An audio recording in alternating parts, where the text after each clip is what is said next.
Hello everyone, मैं वर्षा आपके अपने यूट्यूब चैनल वर्षा एजुकेशन पॉइंट में एक बार फिर से स्वागत करती हूँ। दोस्तों, कैसे हैं आप सब? आशा करती हूँ स्वस्थ होंगे, अच्छे होंगे। आपकी स्टडी भी बहुत अच्छी चल रही होगी। दोस्तों, जैसा कि हम लोग हिंदी साहित्य इतिहास के अंतर्गत अपनी रीतिकालीन टॉपिक को पढ़ रहे थे, उसके अंतर्गत दोस्तों हम लोगों ने रीतिकालीन के जो महत्वपूर्ण कवि हैं उनके बारे में अच्छे से पढ़ा और लगभग 4 क्लासेस हम लोगों की और रीतिकालीन से संबंधित जो भी मैंने पढ़ाया है उससे संबंधित हम लोगों ने प्रश्नों को भी बहुत ही अच्छे से हल किया है। और दोस्तों, आशा करते हैं वो सारी क्लासेस आप लोग देख रहे होंगे, आप लोग देखेंगे ज़रूर, आपको उससे बहुत फ़ायदा मिलेगा। और ठीक है, उस क्रम को दोस्तों आगे बढ़ाते हुए आज हम लोग पढ़ने वाले हैं बोधा के बारे में। ठीक है, और ठीक है, तो अपनी क्लास को हम लोग पढ़ते हैं ज़्यादा टाइम वेस्ट ना करके। तो बोधा का जो जन्म हुआ है दोस्तों, वो हुआ है कब? 1747 ईस्वी में। और अगला पॉइंट है कि रीतिकालीन रसिक कवियों में बोधा गिने जाते हैं। ठीक है, रीतिकालीन रसिक कवियों में बोधा गिने जाते हैं और इन्हें श्रृंगार रस के वियोग के लिए जाना जाता है।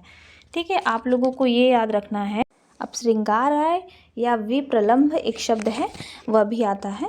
ठीक है, इन्हें जो है क्या दोस्तों, मैंने बताया कि हिंदी साहित्य के रीतिकालीन रसिक कवियों में बोधा को जो है गिना जाता है। इन्हें श्रृंगार रस के वियोग के लिए जाना जाता है। ठीक है, ये जो है इम्पोर्टेंट पॉइंट है।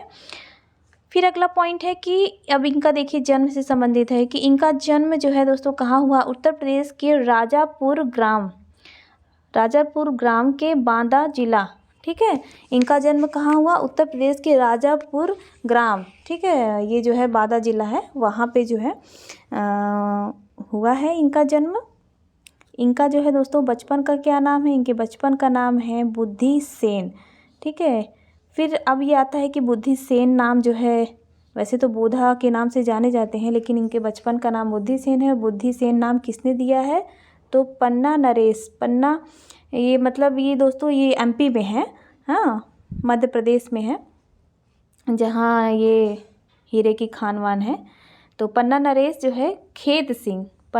खेत सिंह ने बुद्धि सेन का उपनाम बोधा जो है किया था। ठीक है, आप लोगों को याद रखना है, बोधा का जो है बचपन का नाम बुद्धि सेन तो था ही, लेकिन बुद्धि सेन से ये बोधा कैसे हुए? तो पन्ना नरेश खेत सिंह ने इन्हें उपनाम दिया था। ठीक है, फिर अगला पॉइंट है कि जो पन्ना के दरबार में सुभान, ठीक है, सुभान या कहीं कहीं दोस्तों सुभान आता है, सुभान नामक की गणिका से बोधा प्रेम करते थे। ठीक है, ये आप लोगों को याद रखना है, पूछ भी सकता है। तो ये जो थे, ये मतलब एक तरीके से जो सुभान थी नर्तकी थी वहाँ पे। ठीक है, उस दरबार में तो इन सुभान नामक नर्तकी से इनका प्रेम हो गया था। तो जो वहाँ के नरेश थे महाराजा, जब उनको यह बात पता चली तो उन्होंने जो है बोधा को 6 महीने का देश निकालने की सज़ा दे दी थी। ठीक है, तो ये आप लोग थोड़ा सा स्टोरी है ये सुभान से और बोधा जी से रिलेटेड। तो जो राजा थे उनको पता चल जाता है, तो भाई वो अपना बोधा को आदेश देते हैं कि 6 महीने के लिए देश निकाला घोषित कर देते हैं उनको। देश निकालने का समय जो है उन्होंने जो 6 महीना था बहुत ही कष्ट से बिताया।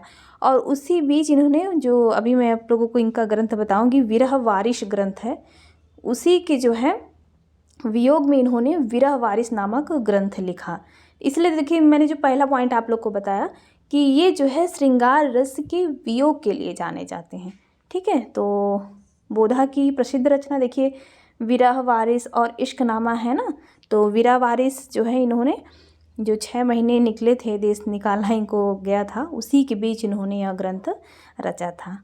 तो ठीक है, आप लोग जो है ये आप याद रखिएगा। और इनकी प्रसिद्ध ग्रंथ कौन सा है?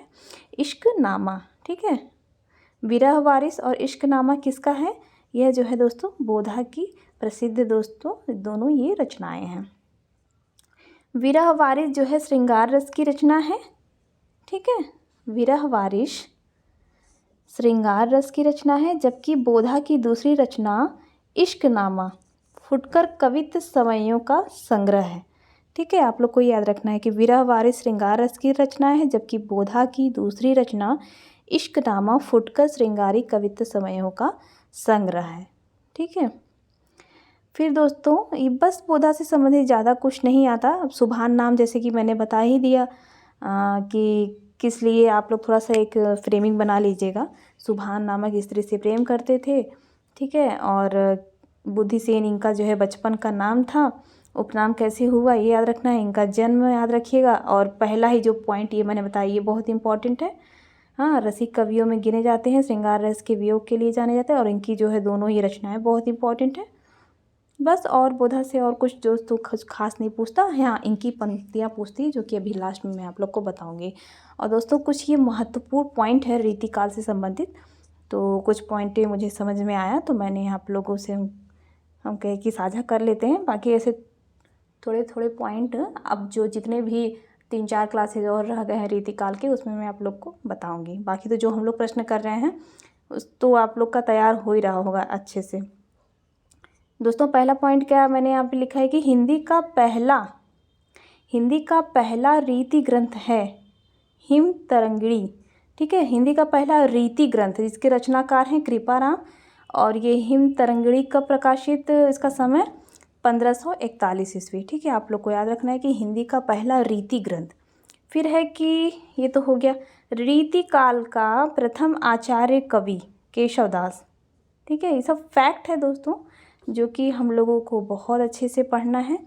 रीतिकाल का प्रथम आचार्य कवि केशवदास को माना जाता है।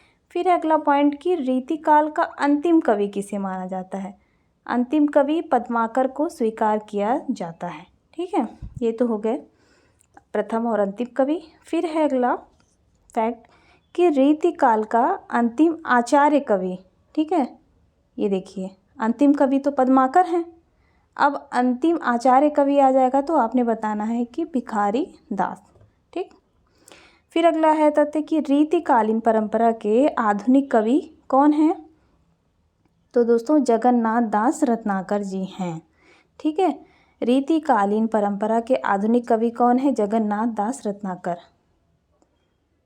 दोस्तों जब हम लोग आधुनिक काल पढ़ेंगे ना तो जगन्नाथ दास जी के बारे में अच्छे से डिटेल में पढ़ेंगे। इनसे भी संबंधित काफ़ी ज़्यादा अच्छे अच्छे प्रश्न जो है आते हैं। अगला फैक्ट क्या है कि रीतिकाल का सर्वाधिक प्रचलित काव्य क्या है, पूछता है। प्रबंध काव्य है, मुक्तक काव्य है, खंड काव्य है, क्या है, तो रीतिकाल का सर्वाधिक प्रचलित काव्य है मुक्तक काव्य।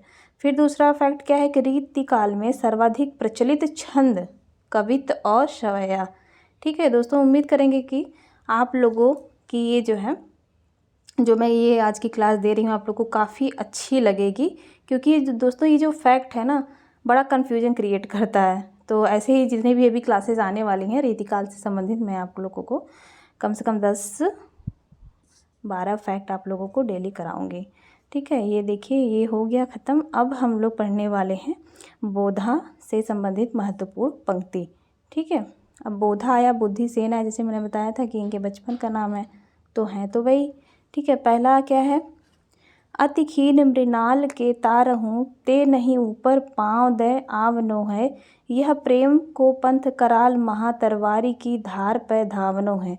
देखिए ये वाली पंक्ति नीचे वाली पूछी भी कई बार है।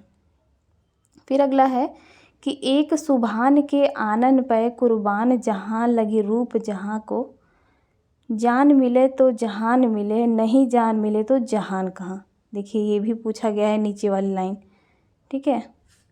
फिर है क्या कि कबहू मिलेबू कबहू मिलीबू, वह धीरज ही मैं धरेबो करें, सेहत ही बने कहते न बने मन ही मन, पीर पिरेबो करें। फिर अगला है कि दाता कहाँ सूर कहाँ, सुंदर सुजान कहाँ, आपको न चाहें ताकि बाप को न चाहिए, ये भी पूछा गया है। तो दोस्तों इनकी जो ये चारों पंक्तियां हैं बहुत इम्पॉर्टेंट है और इसका आप लोग जैसे की पॉइंट पकड़िए और वही याद कीजिए, ठीक है। तो दोस्तों आज की क्लास यहीं समाप्त करते हैं और उम्मीद करेंगे कि आप लोग को क्लास काफ़ी अच्छी लगी होगी ये क्लासेस। तो दोस्तों अच्छी लगी होगी तो ज़्यादा से ज़्यादा शेयर कीजिएगा, लाइक कीजिएगा। तब तक के लिए धन्यवाद।